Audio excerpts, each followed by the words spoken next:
أعوذ بالله من الشيطان الرجيم بسم الله الرحمن الرحيم صلى الله عليك يا سيدي ومولاي يا رسول الله صلى الله عليك وعلى آلك المظلومين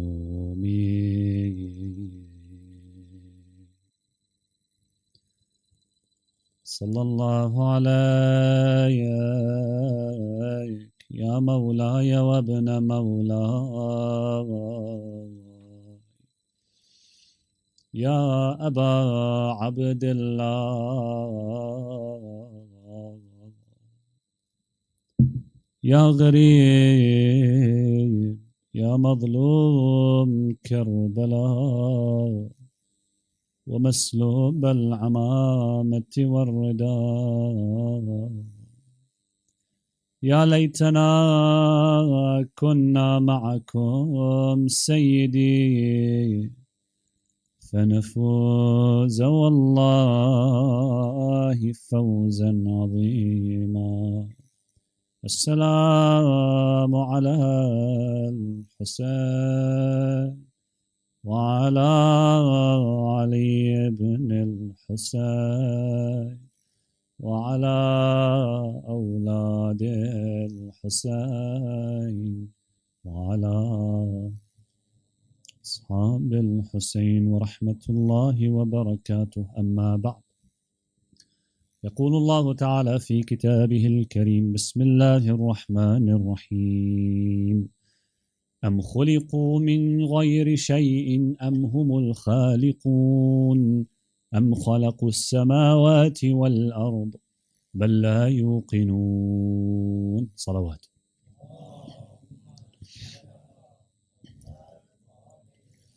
Assalamu alaikum wa rahmatullahi wa barakatuh. These couple of verses that I recited, Allah subhanahu wa ta'ala says, Quran chapter 52 verses 35 and 36, or were they created by nothing? Or are they their own creators? Or did they create the heavens and the earth? In fact, they have no certainty. Inshallah, we should elaborate on these verses during this talk tonight. In this MUHARRAM, my brothers, my sisters, we are setting out on a journey, on a spiritual journey and on an intellectual journey, where we are able, inshallah, to improve on both with Allah subhanahu wa ta'ala's support.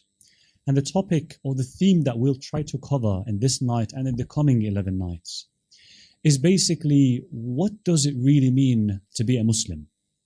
Sometimes there are these basic questions that we just don't ask. And we're just living. We wake up and we sleep and we know we're Muslims, but we don't know why. We don't know how. We face challenges. We don't know how to answer them. So sometimes even these basic questions, it is good for us to understand them, to understand how to answer them. And inshallah, I hope that this would help us, the series would help us understand why we really are Muslim, why we really select a certain path to know about Islam. Why do we think that this is the path of Ahlul Bayt, for example? That is the right path through which we learn Islam. Okay? And why we are who we are. So, some think that today's challenges are, for example, addressing new issues. Yeah? For example, in the past, people used to fast. People used to pray. But today, how can we fast and pray if we are on the moon? Okay, so these are challenges, new challenges maybe. How do people pray and fast if they are in the North Pole or the South Pole? Because sunset and sunrise is not that easy like in Arabia, for example. Every day you have a sunrise, you have sunset. There is a kind of a regular pattern every day. But now Islam expanded. So there's new issues, new challenges. And these are true challenges, by the way. We need to find answers for them as well. Okay? Or for example, how to do a riba-free banking without usury. Okay? This is a challenge today. Indeed, these are challenges. But also one of the biggest challenges that we have these days is what? Is the fact that all communities are able to be exposed to each other. What do I mean? Now, it's not like 100 years ago or 200 years ago. 200 years ago, you could live in your community without really knowing about anyone else, without really having to know about what is going on in the next country nearby. Today, no. Today, people are getting exposed to many other religions, to many other intellectual systems, to many other systems of values, to many other communities, many other societies. And so there's so many options, not like before. So when this happens, then people appear to be like, being in a market for choosing a religion. You're not confined by one religion now. There's many others. There's many others. Your neighbor next door follows a certain religion or faith. The people you meet every day at work, they follow a certain religion and faith. So you are mingling with these people, you're interacting with them, and so for someone, random person, they are able to pick and choose and say, look, I want to choose this religion or that faith. So it's like every one of us, generally, some people might be like this, it's like you're a person in a market. You want to choose a religion. When you're in a market, what do you do? When you go shopping, what do we do? You try to buy what? The thing that has the highest value, greatest benefit, but also cheaper. Isn't that what we do when we buy things? Honestly. Yes, we try to buy the things that bring the most value, but for the cheapest. In matters of religion or picking a faith, the same applies. We want to select the religion, the faith, that brings you highest value, meaning it answers questions in your mind, it gives you the answers, it makes you a better person, it transforms you to someone who's successful at different levels of your personality and life. Highest value. And you want to choose a religion and a faith that what? That costs the least. That doesn't clash with your needs. That addresses your needs. That doesn't present any great friction with your life. So it has to be reasonable, it has to be applicable, it has to be also in line with your initial disposition, in line with your thoughts, with your beliefs and so on. With your nature as a human. Yes? So these things are important. And these are things or challenges that we're facing in these days. So it's important for us to understand the faith that we're following, why we're following it. Especially if we face challenges from others. Especially in that situation. Sometimes, look, we all are following our faith and we're happy, we're comfortable, we're very confident. We're fine. If you're like that, that's beautiful. MashaAllah, inshallah, you say like that. But sometimes we get faced with so many questions, doubts at school, uni, neighbors, friends, colleagues. We got asked so many questions. We need to be able to answer them. Yes, we need to be able to clear these doubts, inshallah. So let me, just to finish my introduction, to mention what topics, inshallah, I'll try to cover tonight and in the coming nights. So tonight, inshallah, I'll start from the beginning, the very beginning. God. God. That's the very beginning. We are believers in God. But where did this come from? That's point 0. That's where we start. Later, inshallah, the next night, tomorrow, we'll be talking about the Prophet sallallahu alaihi wasallam, Prophet Muhammad. Allahumma salli ala Muhammad wa ali Muhammad. His message. And why do we follow him? Because that's also a question. We need to understand why we actually woke up to this world and we found we're following the Prophet sallallahu alaihi wasallam. Okay, why? Then later, inshallah, we'll cover after the Prophet. What happens? What was his legacy? The Quran. So, the Quran. After that, we'll discuss, inshallah, also after the Prophet, what? The Ahlul Bayt, the successors of the Prophet. Are they Ahlul Bayt? Are they not? Who are the people who succeed the Prophet in explaining the message? Fifth night, inshallah, we'll talk about interacting with other Muslims. We want to understand what this Islam is all about. So we want to understand all these. God, the message, the messenger, those who protect the message after him. And also, what does this message really talk about when it comes to interaction and social interaction? Because society is a big aspect of the things that a religion has to offer. Remember the market. What does Islam present? What does it offer? In terms of interacting with other Muslims who disagree with you. How do you interact with them according to the principles of the message? Night number 6, inshallah, we'll talk about interacting with non-Muslims. In the world, there's not just Muslims, there's non-Muslims. How to interact with those. Number 7, what are our responsibilities towards relatives who are non-religious? People from our family who are not necessarily religious. What does religion, our faith, tell us to do regarding these people? Number 8, why God allows evil? These are questions also that we get asked. Allah subhanahu wa ta'ala, who is the good and who's capable, all capable, why does He allow evil? Inshallah, we'll try to cover these. Number 9, modesty. What does Islam really say about modesty and hijab? That's also one of the maybe identifying features at the apparent level. When you say you're a Muslim man, you're a Muslim woman. Yeah, hijab comes up. Number 10, why Salaat? Why did this faith obligate Salaat? Why did Allah through this faith obligate that we should do prayers every day? Number 11, what are the secrets of the Salaat actions that we do? We stand up, we do ruku' or sujood. So inshallah we'll try to dive into these topics in this series. Please recite salawat ala Muhammad wa ali Muhammad.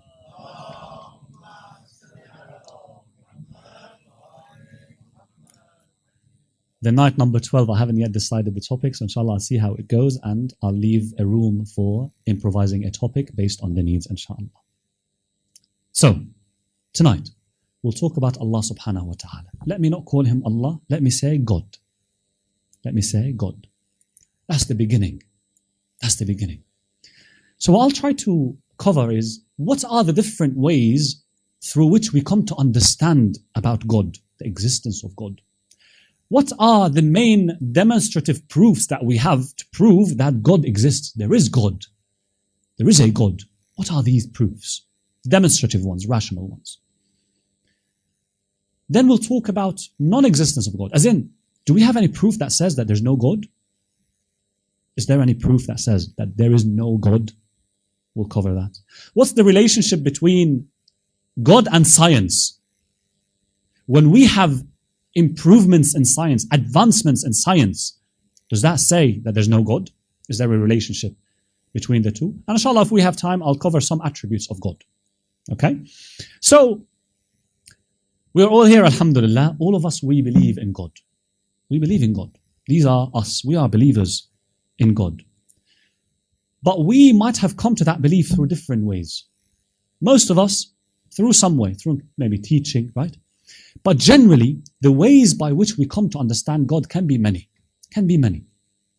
One is that you reflect on the world around you. Most of us maybe also fall in that category, or many of us. You reflect on the marvels of this world. Yes, you reflect on the trees, the animals, the flowers, the heavens, the skies, the universe, the planets, your body, the insects, the ocean, what's beneath the ocean, all the worlds, the marvelous worlds that we know and that we probably don't know. We reflect on these. And that's a very logical way of thinking about the things around us. We're here, but we think about things around us. That's what the Quran was also encouraging people to do. You remember the Quran where it says, أَفَلَا يَنْظُرُونَ إِلَى الْإِبِلِ كَيْفَ خُلِقَتْ? Do they not look or ponder upon the camels, how they were created? Allah mentioned the camels here. Allah doesn't mean only the camels. They are marvelous animals, yes. But look at all other animals as well. Right? People in the North Pole. Do you not ponder on the penguins, how they were made? Or the polar bear, how it was made? Ponder, reflect upon the world around you. That's how Allah subhanahu wa ta'ala wants us to be, actually. Yes? In our belief. Which I haven't yet necessarily proven or arrived at. Right? أَفَلَا يَنْظُرُونَ إِلَى الْإِبِلِ كَيْفَ خُلِقَتْ. In a narration, actually, a report tells us that the Holy Prophet Muhammad sallallahu alayhi wa sallam, Allahumma salli ala Muhammad, was with some of his companions, and they were at the presence of a lady, a senior lady, an older lady. And she was working apparently on a machine where she would be, that machine is generating or creating some thread out of wool. And the Prophet asked her, and it seems she was a believer in God. And he said, how did you come about understanding or believing in God? And she said, simple, this machine that I'm using, it's a machine that does this thing. If I don't move it, it doesn't move on its own. I have to move it so that it does what I need it to do. How about all this world around me? The lady is saying, I cannot accept that this whole world is moving and it came to be without someone to bring it to existence. The Prophet ﷺ turned to his companions and he said, "Alaykum bidin al-ajaiz." Have the faith like the faith of the old ladies. Be able to argue for your understanding about God like this lady is arguing for her understanding about God.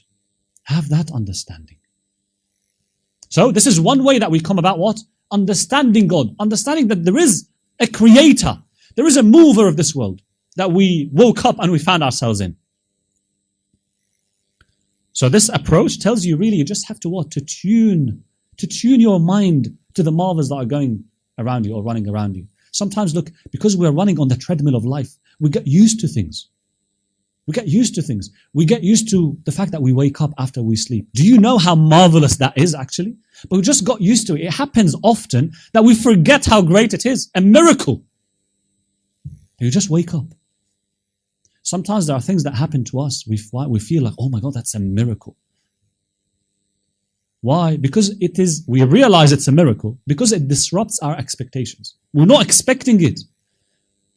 For some reason, the things that we expect to happen every day, we don't think they're miracles. But they are. There are marvels in this world. The fact that there is day and night. The fact that you are able to drink and sleep and eat and see people and talk. All the blessings that you have. These are marvels from Allah subhanahu wa ta'ala. That's number one. This is one way that you come about understanding God, reaching God. You ponder, you reflect on things around you. They must have a source. They must have started by someone. Or been started by someone. The second is a rational argumentation. What do I mean? Sometimes, look, there are information that you have, and you build these information together. You connect them together logically in a way that you arrive at a new information. What do I mean? You know that fire burns wood. We know that, okay? Fire burns wood. That's an information that you have. Yes? Okay. Now you go to the forest, right? And you realize, okay, this is wood. Now you know this is wood. And you know that fire burns wood. You combine these together, you reach a new conclusion. Your mind does that automatically, by the way. You reach a new conclusion to say, fire burns that wood that I found. Fire burns that tree. Okay? It might sound really basic, but this is how our minds work. You construct a certain rational argument, as we say. So you have a certain proposition, you say, because this, therefore that. Okay? There's something in your mind that happened, an exercise that we do every day, but we don't realize it. Sometimes we make mistakes. For example, I tell you, look, hospitals employs doctors. My father works at a hospital. Can I conclude that my father is a doctor? Hospitals employ doctors. My father works at the hospital. Is my father a doctor then? Pardon? Not necessarily. Who agrees that is not necessarily? Raise your hand if you agree that yes, actually my father works in the hospital, but he's not necessarily a doctor. Ahsantum. Yeah? He might be a janitor. He might be, an office person. Yes? Ahsantum. Well done. Yeah? Do you see the fallacy that your mind did there? It went into a fallacy, a trick, a trap. You thought that if his hospitals employ doctors, I didn't say that hospitals only employ doctors. No, it employs doctors. It employs other types of people. So if your father works at the hospital, he could be a doctor and he could be something else. But sometimes we make these mistakes. So that's why to arrive at a rational conclusion, it requires attention. Okay? It's not an easy exercise if you want to do it right. That's why we study logic, by the way. The science of logic, it helps you to not commit these mistakes. You be precise in the way you think. Okay? This is one way also that we can, or one method that we can use to reach God, that there is God. Another method, which I think is most important, actually, what is usually referred to as the mystical method. What do I mean, the mystical method? is that you experience God. Is that you feel God. Look, I can tell you about, for example, Muhsin. I can talk about him to you. I can say Muhsin is a very nice person. He's very honest. He's very good professional, very good mu'min, right? I can tell you all this. That's one level of you knowing about Muhsin. Another level is know that you actually go and travel with him. You experience him. You see how he behaves in difficulties. You see when there are challenges, how he is. Is he really the mu'min that we know? Right? Is he really calm? Or no, does he get angry? You know him from experience. You know him from experience. I could talk to you about him for days and days. But until you know him by experiencing him, you won't really know him. Go back to God. God. You see Imam Hussain alayhi salam talking in some dua Arafah. Do you know what Imam Hussain says? He speaks to God and he says, أَيَكُونُ لِغَيْرِكَ مِنَ الظُّهُورِ مَا لَيْسَ لَكَ. God is so clear to Imam Hussain that Imam Hussain is asking God, he's saying, everything around us, does anything have a certain, can anything other than you hold a kind of a manifestation or clarity that you, God, would need that to clarify your existence? To Imam al-Hussain, God is so clear as the sun in the day. Imagine I'm telling you, look, give me a rational argument in the day, huh? Give me a rational argument that the sun is here. Does it need a rational argument? Does it need that I go and think and, do a proposition and combine it with something else that I know? Or does it really need that I reflect so much to tell you that this is the sun? It's here. It's in front of me. It's there. I'm experiencing it. I can feel the heat of the sun. I can feel God. That's what Imam Hussain is saying. Oh God, in another part, متى غبت حتى تحتاج إلى دليل. Oh God, when did you disappear or hide so that we need these rational arguments to show you?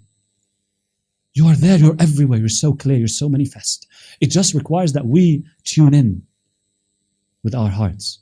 It just requires that when you are in a difficulty, you actually tune in. You tune your heart to receive the blessings of God, to understand that God is there. When you're in a difficulty where no one else was able to help you and you went out of that difficulty, then you turn to that one who helped you. That's God. Like one of the Imams came to Imams and the Imam came to the Imam alayhi salam and Imam would tell him, look, have you been in the sea? He said, yes. He said, look, have you been in a situation where actually your ship was sinking and there was no one to help you? He said, yes. He said, did your heart get connected to someone, to something there at that moment? He said, yes. Imam said, that is God. That is God. That man felt God, experienced God. Brothers, sisters, that's why we do Salaat every day. That's why we say, go and recite the dua. Go to the center, go to the mosque, recite the dua kumail. Speak to God, because if you don't experience Him and speak to Him, I can speak to you about God every day for hours and hours and hours. You will never have that same faith that you would have if you speak to God like Hussein would speak to God. That's why we use the words of Ahlul Bayt alayhim salam when we do du'as. Why? Because they knew who they are talking to. They understood Him. So we try with these words to understand Him, to understand God. Recite dua. Whenever you're alone, speak to God. Whenever you fall into a trouble, before talking to anyone or complaining about it, speak to God. God hears you. God understands you like no one else understands. So that's one way to get to know God. Okay, so these are three methods that I chose to mention to you. Let me go to this rational argumentation. Okay, it might be a bit dry, but inshallah I'll try to make it a bit engaging. Inshallah, it's not dry actually. No, it's nice. So, some of the proofs that we have to tell us that yeah, there is God. There is God. Okay. One is called the teleological argument. Ignore that word if you want. The teleological argument, meaning it's the argument from design. Meaning, you look at the world around you and you realize it is designed in such a way that is mind-blowing. You see the patterns in the world. Yes? You see, for example, there are constants. I don't know, those of you who studied physics, chemistry, biology, anything. There are some constants that are fixed. Yes? Pi.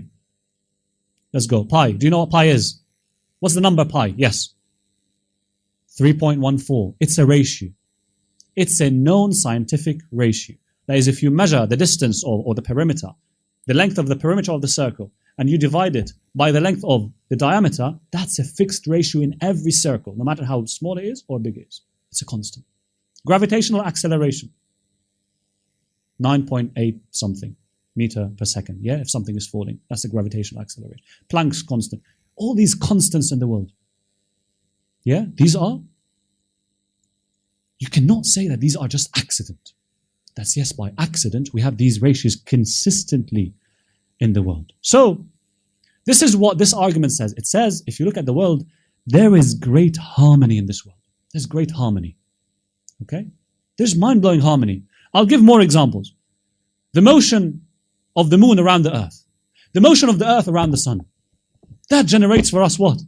Days. Different seasons. Different seasons. And you know the effect of different seasons on our own lives in terms of vegetation and so on. Okay? So that harmony, are you telling me this is random? There was no one who designed it? No. The parameters of pressure and temperature and these constants that I mentioned, are you telling me that these just are haphazard? That if you change this, so pi for example, or anything else, the gravitational constant, acceleration, that if you change it by I don't know, 0.1%, the whole system would be chaotic. Okay, how? How come that is so finely tuned? How come? Just give me a reason. Give me a rational, reasonable answer. How come? Random? No. It has to have a designer. It has to have a designer.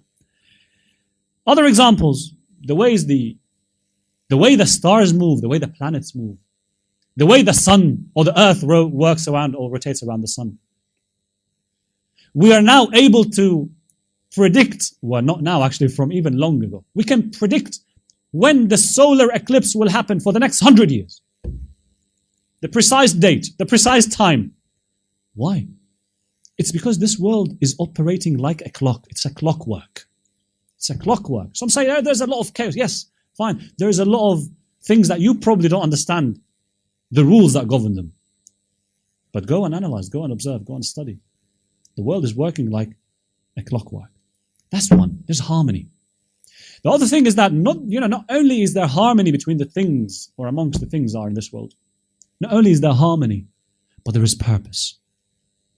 Things apparently, they're working towards a purpose. They're not just haphazard. They're not just haphazard. A tree starts from a seed, grows and grows and grows, and it performs a certain important role in the ecosystem. We know that. We've studied that. Yes? It consumes what? Carbon dioxide. It releases oxygen. That's important. That's a purpose there. It gives you a fruit to eat it, to live a healthy life. That's a purpose there.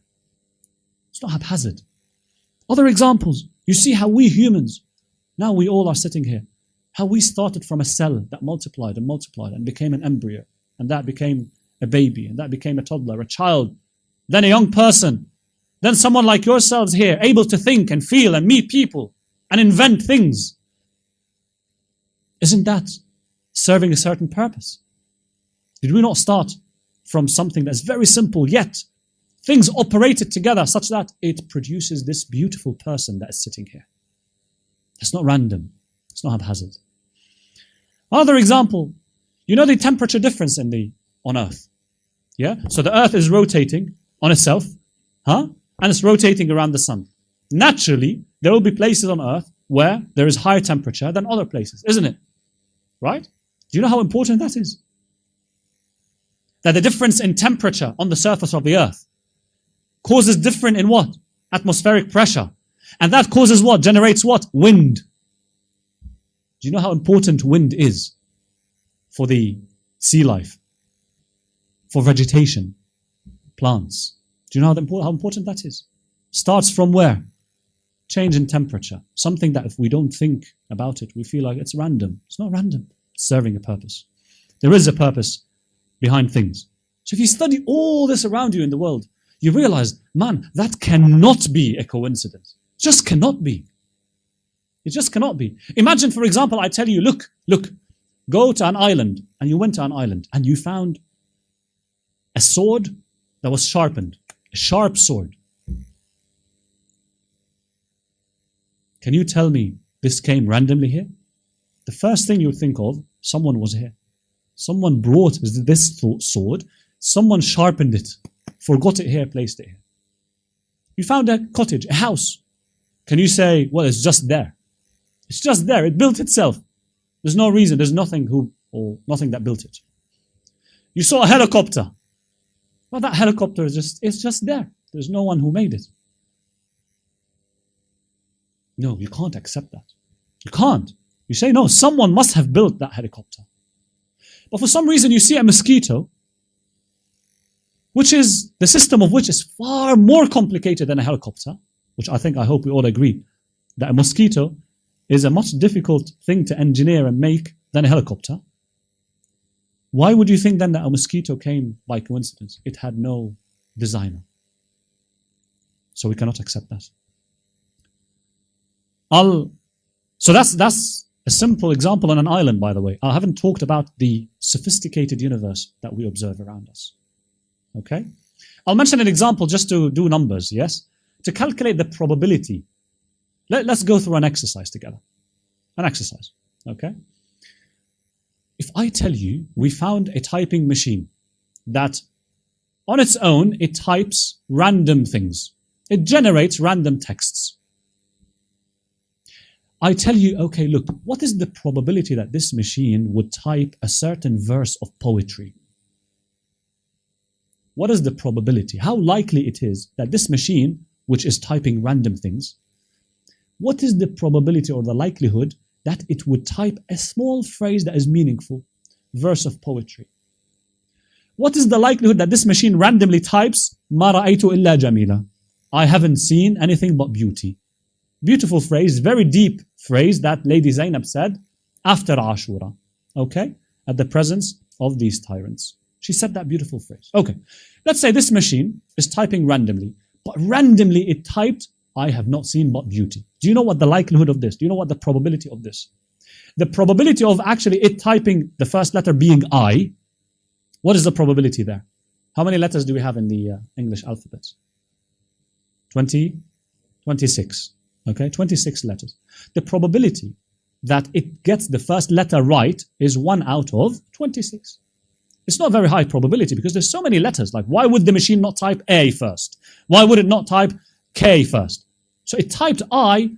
That has a certain probability. It's not very likely. It's unusual that it would start with the letter that we are actually having in mind, you know? But let's say it happened. That's 1 in 25. What's the likelihood that actually it gets the first letter right and the second letter right? I, let's say space, ignore the space. I have I and then H. What's the likelihood that the second letter would be H? That's 1 in 25 times 1 in 25. That is 1 in 625. That's a very unlikely probability. But still fine. It's a small number, which means it's very difficult to be in a situation where you find the machine actually typing I, H. But let's say fine. The next letter would be the letter A, because I have I, H, A. That would be 1 in 25 times 1 in 25 times 1 in 25. 3 times now. Okay? I actually I wrote them. So that's 15,625. That's assuming 25 letters, by the way, in the alphabet. I know we said 26.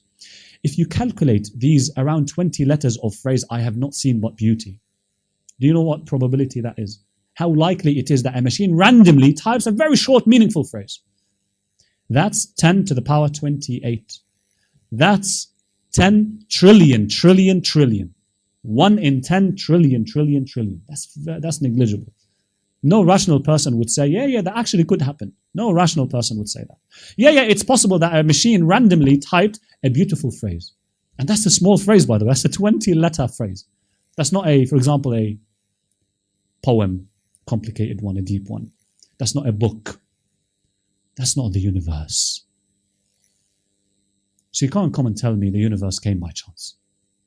That's the argument of what? The teleological argument, the argument from design. The beautiful thing about this argument is that, by the way, it's a very popular argument, not just in Islam. Yes? Very popular argument. Back to Greece, Aristotle and the Greek philosophers. It was advanced then, East and West. It's a very popular one. It's a very strong one because it actually tells you not only that there is someone who created this and brought it to existence, that this creator, which we're calling God, that this creator is intelligent. Because to design something so intricate like this world requires intelligence. And who is also powerful. Powerful. You want to create a sun, you have to be powerful. You want to create all this intricate system and difficult system, you have to be powerful. So God is powerful. He has power. That's why. That's one way we understand that, oh, there is God. There is God. And it can't be otherwise. That's one. Another argument which is called the cosmological argument. This argument, it has many versions. I'll tell you my understanding of a simplified version of it, and I'll simplify it as much as I can from what I understood. Look, one thing that we all know now, we're sure of, is what? Is that we exist. We are here. Okay? Is that we exist and we will die. These are things that we are sure of. We exist. I'm here. Did I decide that I want to exist? Did any of you decide that, okay, look, I want to be, and therefore, oops, I am? Anyone, any of you? Did you have a choice in deciding that you should be existing in this life? You had no choice. Okay? So someone must have made that choice. Someone made the choice that we humans should be existing in this world. Someone made the choice that there should be Earth rotating around the sun. Someone made a choice that there should be this cosmos, this world, this existence. Someone. Either that this world brought itself, or no, something else brought it to existence.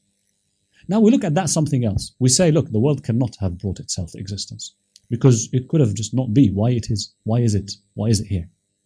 Someone decided. Something brought it. Now that thing, if it also didn't decide its own existence, then someone decided its existence for it. Someone decided that that thing would come and be. And we keep going like this, until we realize, like, no, there has to be somewhere where this chain breaks and someone decided that between me being and not being, I should be. He said, yes, you are to be. You are. An example, I'll give you an example. There is a battle that happened. I don't know why I chose that example, but I thought, okay, why not? You've probably read in the history about the English and the Normans fighting in the Battle of Hastings. You probably have heard of it. It occurred on October 14th, the year 1066. Okay, this happened. Okay, now I tell you, look, on that battle, there was a soldier who said, look, I won't start the battle. I won't shoot any arrow, okay, unless my comrade here shoots. I won't start. If he starts, I'll start. Now we go to the next person. He says, look, I won't shoot any arrow either. If the person next to me starts, I'll start. And so on. The person next, he says, no, I won't start. Ask the person next to me. If he starts, I'll start. What happens if they all say the same? What happens? Will the battle start? It wouldn't. It wouldn't. If everyone says, no, I'm waiting for that person. It wouldn't start. But we know that it happened. We know that it happened. It actually happened. It actually started. Which means what? Someone in the end decided to start it. Someone in the end decided to break that dependency chain. Okay? Similar thing. I didn't decide I want to be here. The world didn't decide it wants to be here. It could have not existed, but it is here. So someone brought this world to existence. Cosmological argument. Okay? That's a version of it. That's a simplified version. I hope I'm, inshallah, delivering it accurately. So that's one. Another is what is called the argument based on fitrah. What do we mean here? Look, all of us, there is an innate thing in us that seeks to know more. We like to know the truth about things. We like it. We like to live longer and longer. We like to know or to master more and more sports. I tell you now, for example, mashallah, you're good at football. You're good at netball. You're good at table tennis. You like to be also good at swimming. You like to be good at martial arts. You like to be good at all things as much as you can. But you know there's a limitation. But you like it. If I tell you, look, you have the option of living 10 years or 20 years. You say, no, 20 years, please. If I tell you have the option of living on this planet and owning another planet, you say, I would like to go to another planet and own it and collect more wealth. We like this. We want to grow more. We like more and more. So that's something that Allah subhanahu wa ta'ala embedded in us. We like virtues. We like goodness. We like to be honest. We like honest people. You know, we get attracted to people who are honest or truthful, even though we're not. If I am someone who's not honest or truthful, okay, and I am, for example, a thief, but I would like to meet people who are not thieves. I would like to meet people who I can trust. We like goodness. So, which means when we're not satisfied at any level, there is a certain perfection that we're looking for. We like to have it at the maximum levels. Yes? That maximum level, the owner of the maximum level of life and wealth and power and knowledge, that's God. That's God. If He wasn't there, we wouldn't be longing for it this way. If He wasn't there, we wouldn't be longing for it this way. So this is, again, an understanding about this argument. And by the way, you see throughout history, mankind, humans have always thought about God. They've always, you see in history, there's always what? Religions. Can you find me a history of any people that was devoid of religions? Generally, there's always religion. There was always this thought that people and mankind have historically had, that they want to think about what is there behind. Where did this all come from? They look at the skies, at the stars. They try to search for something. Yes, sometimes they invent things, but the very core of the question is there, that they're longing for something. They're longing for something. Another point is, you know, when I come and say, for example, there is God, okay? Some others might say, well, there is no God. Is that founded on any evidence? Now I mentioned a few proofs that, look, there is God. There is a creator, intelligent, strong, powerful, all that. Someone might say, no, there is no God. Is it easy to prove that there's no God, by the way? Okay, I'll give you an example. So that, inshallah, we all refresh. Please recite salawat ala Muhammad wa ali Muhammad. Allah. When I come and say, look, Earth is spherical, is a globe, it's not flat. You know, some people out there, they still believe that Earth is what? It's flat. It's like a sheet. It's like a sheet of paper. Okay? Earth is not rounded, they believe. I say, Earth is round. Earth is spherical. Why? And I give evidence. I say, because, for example, if you look at the ships sailing far away from us, at some point the ship appears to be sinking in the ocean, but it's not actually sinking. Therefore, there is a curvature. Therefore, because this happens everywhere on Earth, therefore Earth is round. That's an evidence, that's a proof. Or I say, look, the lunar eclipse, or solar eclipse, lunar eclipse, okay? You see, there's a sun, there's Earth, there's moon. Sun, Earth, moon. The Earth has its shadow on the moon. That's lunar eclipse, sorry. Yes? How does the shadow of the Earth appear on the moon? Does it appear like a line? Does it appear like a square? It appears like a curve, like a circle. And this happens also everywhere, which means also Earth is spherical. That's an evidence, that's a proof. Okay? Or I tell you, for example, the moon, it always appears from one side, if you notice. The same pattern, we see it all, on the whole Earth. The moon faces Earth from a certain face only. You see the same shape of the moon. Okay? If Earth was flat, then people would see a different shape of that moon, a different pattern. Therefore, for example, Earth is not flat. It is spherical, it's round. Okay, now someone comes and says, no, Earth is flat. Do you know what they have to do to prove me right, to prove that they are right? Do you know what they have to do? It's not sufficient only that they say, it is flat because this is my argument, because I see the Earth is flat. No. They have first to disprove everything that I said. They have to say, well, your first argument is wrong because A, B, C. Your second argument is wrong because A, B, C, or E, F, G, D, E, F. Your third argument is wrong because G, H, I, and so on. They have to disprove everything I said. And after that, they have to say what? And it is flat because this is my evidence, this is another evidence, and so on. They have to do that. Okay? And that's not easy. That's not easy. By the way, there is no evidence that says there's no God. So let's go back to the God conversation. Okay, we say there is God because teleological argument, cosmological argument, argument from fitrah. We say all these arguments, okay, rational arguments. Therefore, God exists. I experience God, for example. Okay, someone else says, well, no, there's no God. I have to tell him or her that, look, answer me on my proofs. Prove that they are wrong before you tell me there's no God. So generally, the conversations with atheists or people who disprove or disbelieve in God, or let's say believe that God does not exist, they would say, well, your proof here is not very complete. That's matter of discussion and so on. They are not able to say there is no God because this and this and that. Brothers, sisters, it is different to say there's no God or to say I don't know if there's a God or not. To say I don't know is fair. You don't have any evidence. Fine. But to say there's no God, you have to prove it. You have to prove me wrong on all the things I mentioned and then prove that there's no God. So these are not the same. Okay? These are not the same.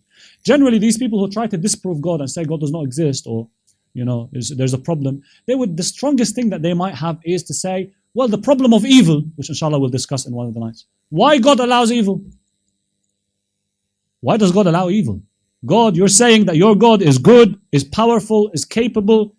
Is he not capable enough to remove evil? Why does he allow it? Therefore, they say, there's no God. That's an example of the fallacy that I mentioned, the logical fallacy in the beginning about the hospital and doctors example, right?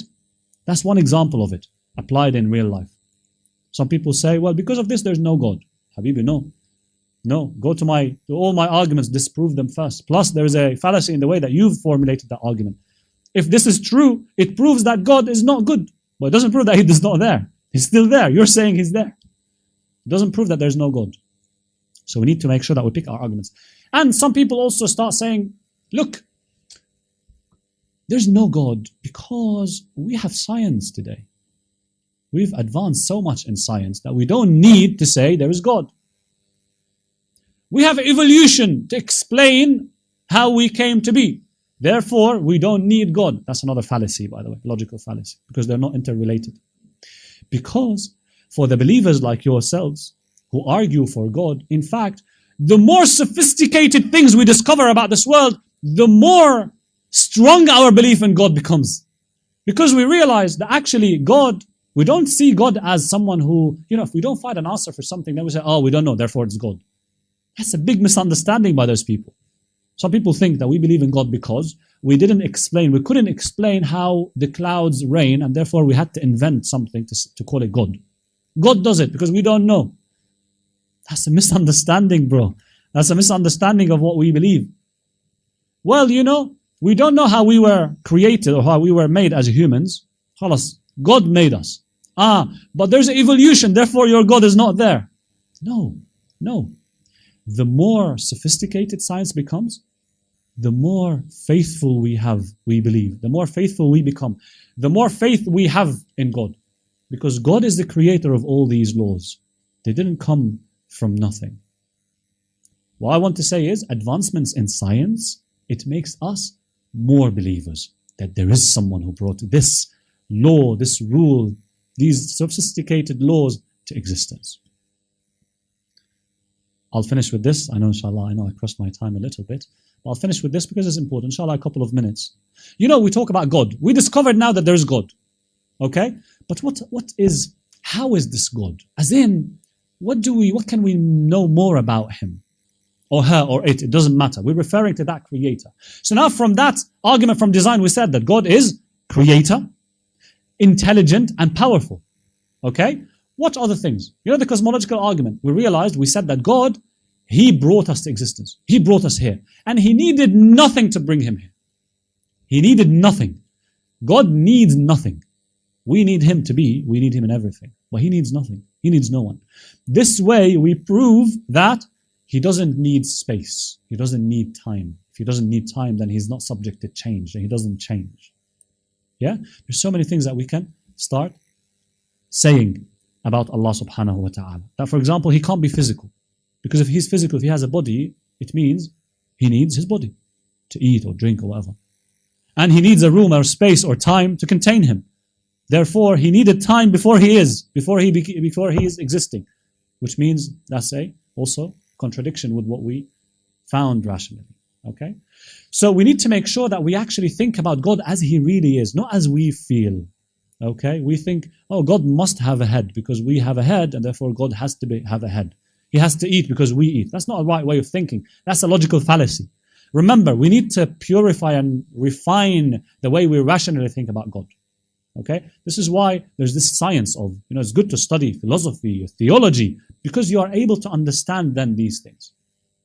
Okay, this is what I wanted to share with you tonight, so that we understand that Hussein alayhi salam, when he gives his life, when he sacrifices whatever he had to protect something, to protect a message, that's the fundamental pillar of that message. That there is God, that there is one who created and on whom we depend in everything and on every moment, in every moment. In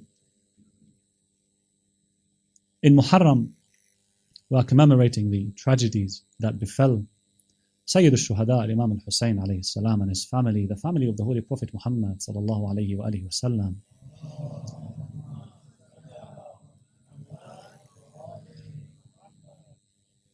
Where it is narrated from our 8th Imam, Imam Rida alayhi salam, that he would say when Muharram would arrive, my father, Imam al-Kadhim, he would not be seen laughing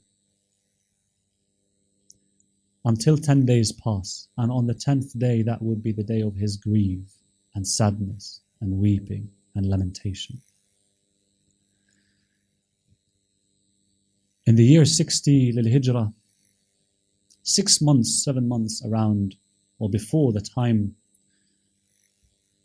that the events of Karbala took place, the news of Muawiyah's death arrived at Medina or in Medina, and Yazid assumed the throne, and he sent to his governor in Medina a letter telling him, look, extract your allegiance from Hussein, extract the approval from Hussein, no matter how, no matter in what way, as soon as possible.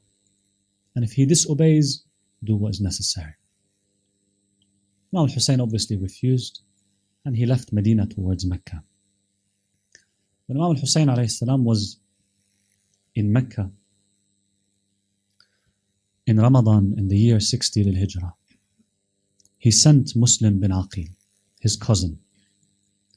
He sent Muslim to Kufa in the north in Iraq, with a letter in which Imam Hussain says, O people, I am sending you my brother and cousin, a trustworthy man of my family, Muslim bin Aqil. And I commanded him to write to me about your situations, your affairs, and your views. If he writes to me that the people of opinion amongst you agree, like what your previous letters to me said, then I shall come to you soon, insha'Allah. Indeed, Muslim arrived to Kufa, and people showed him support, and people would visit him until they reached 18,000, and Muslim wrote to Imam al-Hussein then. He wrote to Imam Hussain a letter, and he said, 18,000 of the people of Kufa supported me, so rush to us as soon as you receive my letter. Muslim bin Aqil obeyed what Imam al-Hussain alayhi salam told him to do. Alas, the circumstances that happened in Kufa prohibited him from completing his mission. People started to be terrified of the new appointed governor to Kufa by the name of Ibn Ziyad. And they were terrified to show Muslim any support anymore. Muslim then moved to the house of Hani ibn Urwa, one of the followers, lovers of the Imams alayhi salam. But Ibn Ziyad, the new governor of Kufa, was informed about this shelter of Muslim. So Ibn Ziyad arrested Hani, the host, and it is narrated that he cut his face with a dagger. And this is where Muslim realized that he has to make a move. And indeed, he revolted, as reports or records of history say. He revolted with 4,000 men, and he surrounded the government palace. But as time went by, the people would leave him one by one, out of fear, out of greed maybe, temptations of Ibn Ziyad. It was said that Muslim headed towards the mosque in Kufa with a great number of people and prayed Maghrib. But after that, they dispersed after the prayer. and only 10 people remained after him, or behind him. Muslim left the mosque, and it is said that suddenly there's no one left with him. Not even anyone to show him the ways in the mazes of Kufa. Muslim is now alone in Kufa. It is narrated that Muslim walked through the roads of Kufa until he reached the house of a great woman by the name of Taw'a. He found her standing on the door of her house, and he said, "Assalamu alaikum," and asked for some water. Taw'a brought him some water, and she went back in, and she came back out to see the man still standing at the door. She said, "Ya Abdullah, O servant of God, did you not drink?" He said, "Yes." She said, "Then please go home." Muslim remained silent. What home can he go to? Taw'a repeated her request, and Muslim remained silent. Taw'a gazed at the man, and she noticed the signs of iman and piety on his face. And she said, "Subhanallah, O servant of God, go back home. May God be with you. You are not to sit at the door of my house. I do not permit you." Muslim stood up and said, "O servant of Allah, my lady, I have no family or tribe in this land.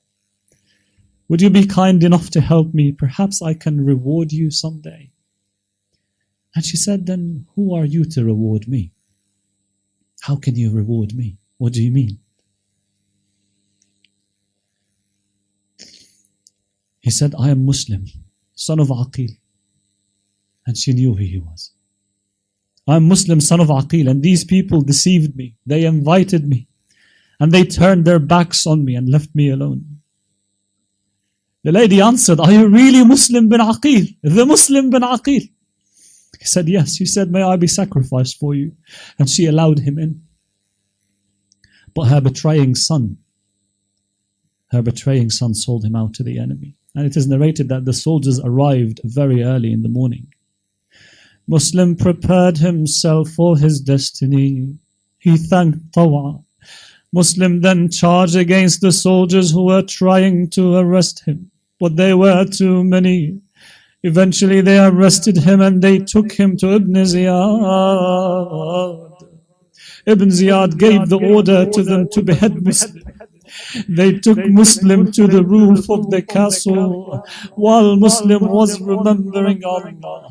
Allahu Akbar, Allahu Akbar, La ilaha illallah, Allahumma salli ala Muhammadin wa ali Muhammad. They reached the top of the castle. Muslim could pray 2 rak'ahs, it is reported. And then, do you know what Muslim did? He directed his face towards Hussain in Mecca, and through the far deserts he said, "Assalamu alayk ya Aba Abdullah, Assalamu alayk ya Ibn Rasulullah, peace be upon you, O Abu Abdullah." How difficult it was for Muslim that in that moment his worry was not his own life. His worry was with Hussein, where he's heading towards and what is waiting for him in Kufa. عظم الله أجوركم. It is reported that Muslim was struck on his neck. His body then followed his head falling from high. When the news arrived to Hussein alayhi salam, he was on his way already. The Imam cried, Banu Hashim cried with him over Muslim and over Hani bin Urwa. It was a great tragedy. Imam Hussain alayhi salam, Sayyid al-Shuhada, went to the camp. He called Hamida, the daughter of Muslim, and Imam sat her on his lap, and he would talk to her with mercy, with softness, and he would pass his hand over her head with tenderness. Hamida felt something was wrong, and she said, "Oh uncle, oh Hussein, why are you treating me with this kindness that people show to orphans? Is my father hurt?"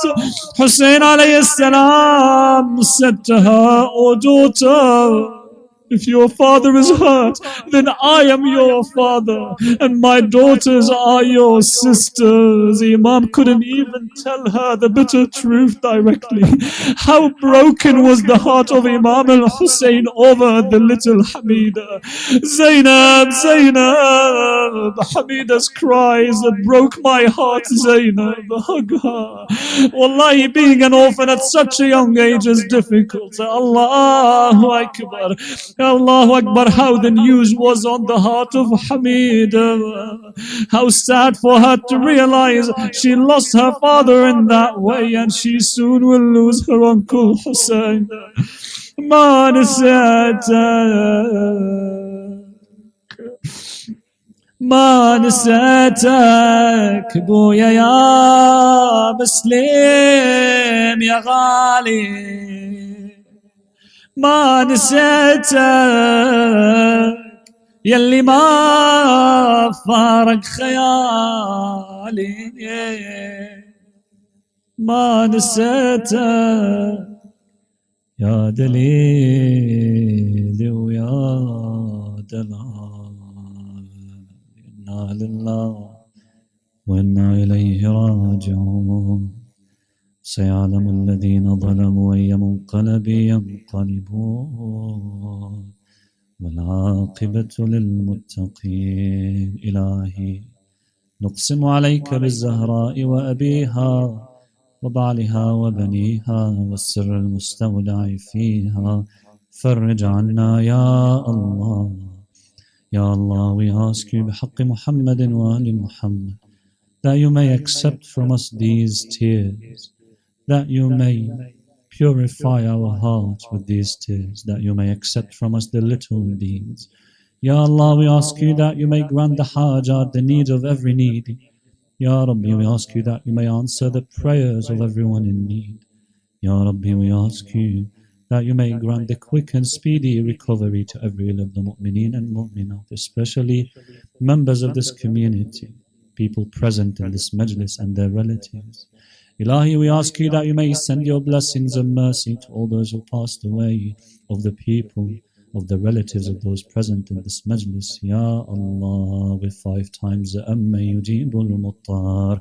Bismillahir Rahmanir Rahim. Amma yujibul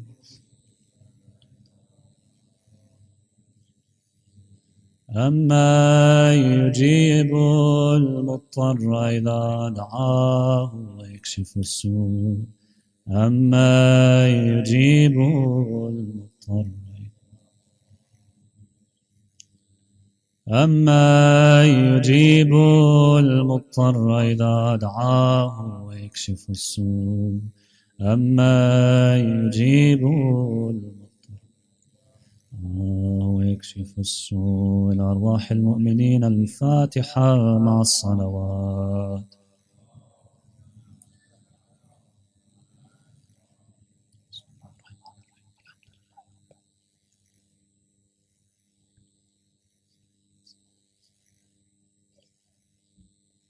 ماتم الحسين.